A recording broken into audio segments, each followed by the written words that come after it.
સુરતના ઉમરામાં VR mall પાસે બે યુવક ઉપર ઘાતક હુમલો, એકનું ઘટનાસ્થળે મોત બાબતે હત્યા કરનાર આરોપીને પકડી પાડતી ઉમરા પોલીસ. સુરતના વીઆર મોલ પાસે નજીવી બાબતે બે યુવક પર હુમલો કરવામાં આવ્યો હતો, જેમાં એક યુવકનું હોસ્પિટલમાં ટૂંકી સારવાર દરમિયાન મોત નીપજ્યું છે અને અન્ય એક યુવક ગંભીર રીતે ઘાયલ થતા તેને સારવાર માટે હોસ્પિટલ ખસેડવામાં આવ્યો હતો. આ મામલે ઉમરા પોલીસે હત્યાનો ગુનો નોંધી આરોપીને ઝડપી પાડી જેલ હવાલે કર્યો છે. પીરસવાના કામ બાબતે વેઇટરો વચ્ચે ઝઘડો થયો હતો.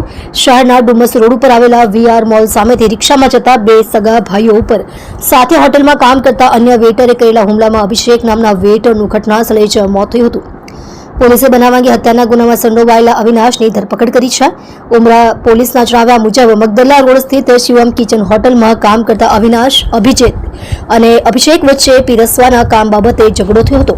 અભિષેકને છાતી અને મોઢા પર ઘાતક હથિયારના ઘા વાગવાથી ઘટનાસ્થળે જ મોત. ઝઘડો પત્યા બાદ વેઇટર બે સગા ભાઈ અભિજીત વિષ્ણુશંકર તિવારી અને અભિષેક વિષ્ણુશંકર તિવારી હોટલમાંથી નીકળીને રિક્ષામાં જતા હતા. વીઆર મોલ સામે સર્કસ ગ્રાઉન્ડથી પસાર થતા હતા ત્યારે રસ્તામાં તેમને વેઇટર અવિનાશ સિંહાએ આંતરી લઈ હુમલો કર્યો હતો. હુમલામાં છાતી અને મોઢા પર ઘાતક હથિયારના ઘા વાગવાથી ગંભીર ઈજા પામેલ મોટાભાઈ અભિષેકનું ઘટના સ્થળે જ મોત થયું હતું. ઉમરા પોલીસે ગુનો નોંધી વધુ તપાસ કરતા હત્યારા વેઇટર અવિનાશ સત્યેન્દ્ર નાગેન્દ્ર પ્રસાદ સિંહાને તાત્કાલિક પકડી લઈને કસ્ટડી ભેગો કર્યો હતો.